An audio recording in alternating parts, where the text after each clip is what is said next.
Yes! Yes! La casquette du trophée, la casquette de la victoire. Et là, on célèbre sur le terrain, mesdames et messieurs. Pourquoi? Parce que c'est un trophée. Le Real a gagné ce match de Liga. Vous vous en souvenez comment ils avaient célébré sur leur pelouse? Match de Liga.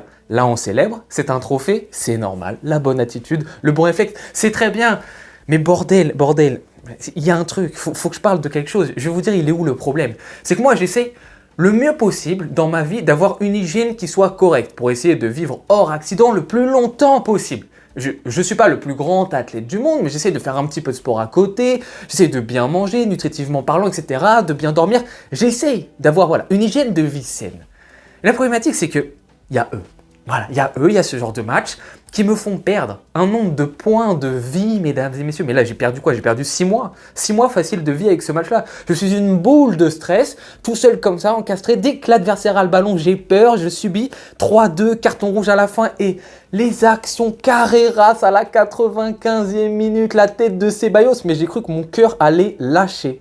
Mesdames et messieurs, je ne peux pas subir autant de pression parce que sinon, ça va bientôt être la fin.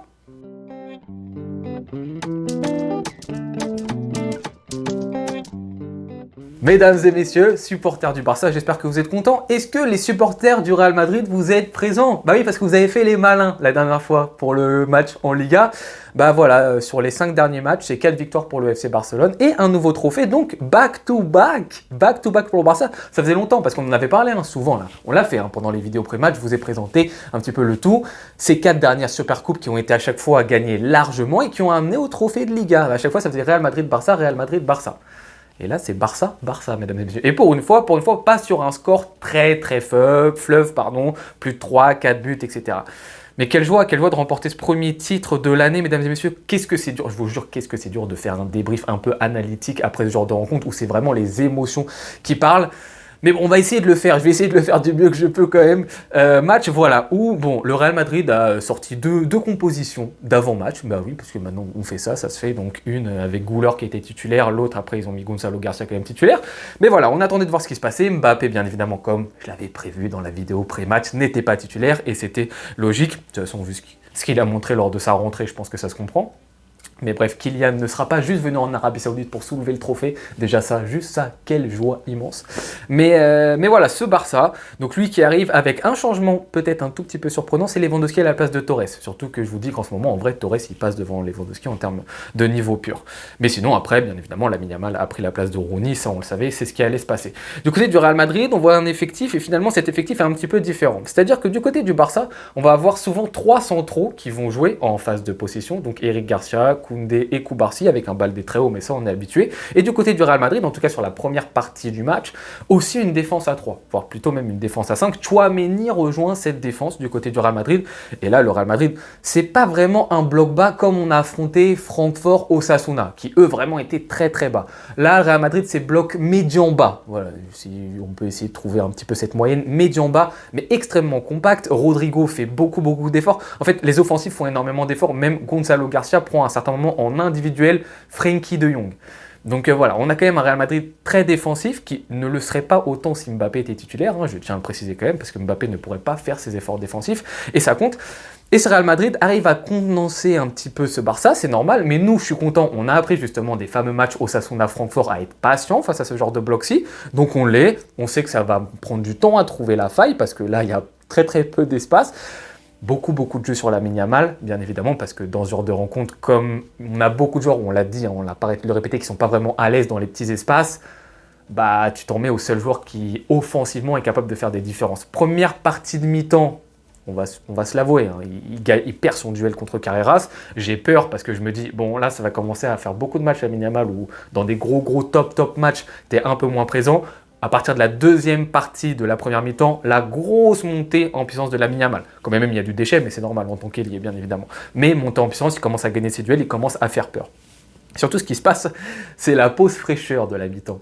Et là, Willou, j'ai vu, il avait tweeté, il a tweeté pendant le match, il a dit qu'il faudrait savoir ce qu'on a donné aux joueurs pendant cette pause fraîcheur. Parce qu'on est rentré de la pause fraîcheur, et Rafinha. Rafinha va avoir 2 occasions à 1 minute d'intervalle. Une première sur une magnifique passe justement de Lamine Yamal en une touche de balle très rapidement.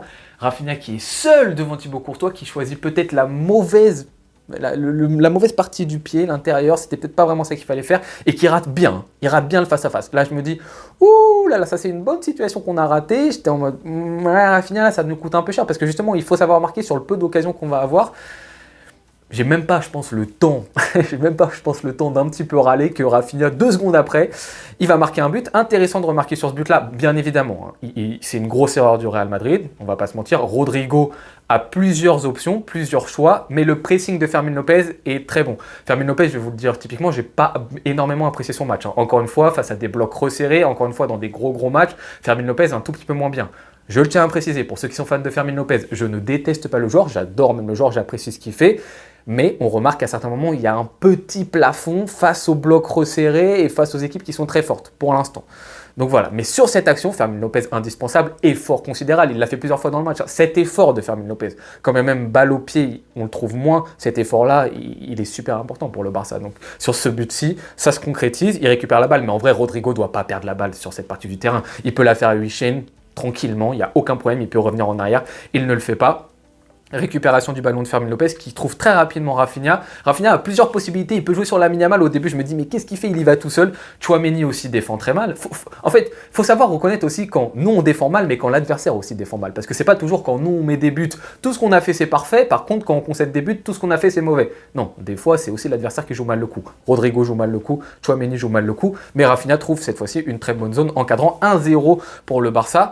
Et ce but qui vient concrétiser quand même à ce moment du match, une domination de la part du FC Barcelone assez logique. Mais voilà, on est plutôt content de ce premier but. On se dit qu'on n'est pas loin de la mi-temps, du coup on va revenir voilà, tranquillement en menant 1-0 à la mi-temps. Et là arrive la sorte de temps additionnel de la première mi-temps où il se passe pas mal de choses finalement. Vinicius va marquer son but, c'est un exploit individuel. Le match dans sa globalité de Cubarsí et Koundé est très délicat. Extrêmement compliqué, je pense que c'est les 2 pires prestations d'ailleurs des joueurs du Barça sur cette rencontre-ci, on est d'accord. Ça reste un exploit de Vinicius. En fait, c'est ça qui était tellement frustrant à la mi-temps, c'est qu'en fait le Barça, dans le jeu, dans le contenu, était 10 planètes supérieurs au Real Madrid et aurait dû rentrer en menant même 2-0, je pense, de la part du FC Barcelone, et finit à 2-2. Mais exploit individuel de Vinicius, petit pont, ensuite il enchaîne, il prend Cubarsí à défaut, etc. Je comprends qu'on puisse râler sur Koundé et Cubarsí sur l'action, mais à des moments, si Lamine Yamal fait ça, si Lamine Yamal fait cet exploit, est-ce qu'on dit Carreras est nul? Pas forcément. Donc en fait, des fois, il faut reconnaître aussi que l'adversaire est fort. Et Vinicius, certes, n'avait pas marqué depuis 15 matchs d'affilée, ou 16 maintenant même, mais on avait dit qu'il était de retour depuis quelques temps dans le jeu. Et ce match-là, il fait vraiment... Lui, par contre, il explose Koundé dans son duel en 1 contre 1. Danger permanent, hein, Vinicius, sur cette rencontre-ci. Donc ça va lui faire du bien personnellement. J'espère que ça va pas trop durer et que le retour de Mbappé va recréer encore une fois des conflits internes de la part du Real Madrid. J'aimerais bien. Donc là, 1 partout, je me dis, mince, on se prend le but juste avant la mi-temps. On sait que mentalement, c'est dur ensuite d'enchaîner après ça. On met un but juste après. Juste après, mesdames et messieurs, le FC Barcelone va marquer ce but à travers Lewandowski. Donc là, action assez intéressante. Donc c'est De Jong qui récupère, qui la passe à Eric Garcia. Eric Garcia passe, qui casse la ligne. C'est bien parce qu'il n'en faisait pas assez pendant le match. Donc prise de risque de la part des centraux. Ça, on en manquait pas mal. Pour, bien évidemment, Rafinha qui, comme vous vous souvenez contre Bilbao, vient décrocher, vient fixer. Bon, cette fois-ci, beaucoup plus haut sur le terrain. Qui donne à Pedri. Tiens, comme contre Bilbao, qui donne à Pedri. Mais encore une fois, cette fois-ci, plus haut sur le terrain. Et là, il y a une erreur. C'est-à-dire qu'Asensio, lui, il est monté sur Rafinha. Et donc, il va y avoir de l'espace. Lamine Yamal est totalement à droite du terrain. Et Lewandowski va se faufiler, justement, entre les 2 défenseurs. Donc, Tchouaméni, à ce moment-là, et Huijsen. Tchouaméni, encore une fois, deuxième but, grosse erreur. Tchouaméni, son placement est très mauvais, si on est honnête. Lewandowski a fait un contrôle. Bon, le contrôle va quand même 3 mètres devant lui, hein, on ne va pas demander plus à Lewandowski, mais il lui permet quand même d'arriver et de devancer Thibaut Courtois. Et la finition pure du geste de Lewandowski est magnifique. Encore une fois, je n'ai pas trouvé que le match de Lewandowski était extraordinaire, mais cette finition pure, bravo le Polonais là-dessus. Et là, tu mènes 2-1. Et tu dis, c'est bon, on rentre au vestiaire, tranquille, on y va, il reste plus que 1 minute 30 au compteur. Et ben non, on va se prendre un but. Je vais parler du but de Rafinha, du 3e bien évidemment. Mais ce but-là, j'ai jamais vu ça de ma vie. Je vous le dis. Hein. Donc, Garcia, ça touche la barre, ça revient sur Garcia. Garcia, contrôle, même, je sais même pas s'il fait exprès, il tombe, en tombant, il a un réflexe d'attaquant, et ça touche la barre, ça rentre en lobant tout le monde, bref, le but, mais une chance le Real Madrid sur ce but, mais j'ai jamais vu ça de ma vie. Donc en fait, si on fait là, en fait, je suis arrivé à la mi-temps, mais j'étais frustré, mais d'une manière, c'était énormissime, parce que tu peux, le match de Liga par exemple, on mérite pas de le gagner, genre je comprends, genre c'est logique, ton adversaire en face de toi, il te montre quelque chose, il est plus fort que toi, il bat le rapport de force. Là, tu as des occasions, tu domines, tu as 70-75 possessions de balles. L'adversaire n'a pas d'occasion, à part peut-être une contre-attaque à un moment de Vinicius, mais Johan Garcia gère la cage comme il le faut, il n'y a aucun problème. Sur un exploit individuel de Vinicius et sur un but, mais bizarre à souhait, il y a 2-2. Donc je suis arrivé, je me suis dit, à ce moment-là, alors que j'étais très confiant avant le match, à ce moment-là, je me suis dit, bah finalement, en fait, à quel moment on va réussir à gagner ce match-ci, puisque en fait, dès qu'on marque un but, ils nous remarquent un but derrière, ils n'ont pas d'occasion, dès qu'ils en ont une grosse, ils arrivent à marquer, même quand c'est pas une occasion, le but de Gonzalo Garcia, ils arrivent à marquer. Bref, j'étais totalement perdu et je me dis, bon bah finalement, on a laissé passer notre chance, parce que si on n'arrive pas à les mener durant cette mi-temps, alors qu'on les surdomine, quand est-ce qu'on va les mener? Donc j'avais beaucoup de craintes sur cette deuxième mi-temps, et je trouve d'ailleurs même le Real Madrid aborde mieux cette deuxième mi-temps. J'ai l'impression que mentalement, un petit peu de peur du côté du Barça. Tu sentais les joueurs un tout petit peu plus frileux. Bien évidemment, la défense, surtout le coup Barcy-Koundé, encore une fois, un pas très bon match, mais tu sentais que ça commençait à avoir un petit peu peur. Vinicius qui prenait de plus en plus de poids sur le terrain. Mais le Barça qui, au bout d'un moment, a quand même stabilisé les choses assez bien, a repris le contrôle, encore une fois. Cette patience qui est très très importante. Si on peut revenir un petit peu sur le but que met Rafinha, le tout premier, typiquement le Real Madrid aussi perd ce ballon parce que pour une fois dans le match, ils peuvent un petit peu sortir. On l'avait dit sur les autres matchs, en fait, le fait de tout le temps conserver la balle, au bout d'un moment, ça frustre ton adversaire. Et ton adversaire, il veut jouer, c'est le Real Madrid, il va pas tout le temps défendre. Et donc le Real Madrid essaye de s'en sortir, essaye de jouer, et au moment où il joue, nous on insère ce pressing, ils ont peut-être plus la fraîcheur. En fait, donc la récupération de Fermin Lopez sur le premier but, elle est due aussi indirectement à la possession qu'on a dû mettre en place et la patience qu'on a mis en place sur ce match. Et ça, faut pas l'oublier également. Et on arrive là, et là il y a des changements qui sont intéressants. Donc Ferran Torres va rentrer, notamment pour amener de la fraîcheur, de la mobilité. Daniel Olmo surtout va rentrer contre Fermin. On l'a évoqué sur cette première partie de saison, il n'y a pas débat entre Fermin et Daniel Olmo. Genre Fermin met une tempête à Daniel Olmo. Voilà, on l'a dit, on l'a évoqué, on a mis les notes, on a fait les conseils de classe. Il n'y a pas de débat par rapport à ça. Mais dans ce genre de match où ton adversaire est vraiment plus compact, on l'a dit, plus haut niveau, c'est vrai que Daniel Olmo, sur certains gestes, certains contrôles, certaines phases, il a un truc que Fermin n'a pas. Et Fermin a des trucs d'ailleurs que Daniel Olmo n'a pas. Mais dans ce genre de rencontre face à des blocs resserrés, peut-être que ce que peut apporter Daniel Olmo quand il est au top, parce que Daniel Olmo, son problème, c'est qu'il est rarement au top finalement avec le FC Barcelone, c'est peut-être supérieur à Fermin Lopez. Et on le voit sur justement le troisième but du Barça. Parce que le troisième but du Barça, alors je tiens à le dire, j'ai dit que c'était une énorme chance du côté du Real Madrid, le 2-2 là, le but de Gonzalo Garcia. Alors si ça c'est une énorme chance, le but de Rafinha, le 3-2, mesdames et messieurs, mais merci, touchez du bois s'il vous plaît, faites quelque chose, c'est la chance combinée à l'état. Alors déjà il glisse, il arrive quand même à taper le ballon en glissant, donc déjà ça faut le faire, la balle est topée, et en plus la balle est contrée, oui, me dites pas la balle est pas contrée, la balle est contrée par Asensio, je sais pas où elle part si elle est pas contrée, mais elle est légèrement contrée, donc elle prend à revers Thibaut Courtois, donc une chance mais incommensurable sur le 3-2, mais... Après, encore une fois, il faut regarder aussi l'action, ce qui s'est passé pendant l'action. Et là, Daniel Olmo fait un geste de pure classe. Geste qui ne rentrera dans aucune statistique. Cette feinte de corps fait tout sur le but. Parce qu'elle arrive à dérégler justement Huijsen. Il arrive ensuite à très bien combiner avec Ferran Torres. C'est ce qu'on a vu entre les deux, c'était très intéressant.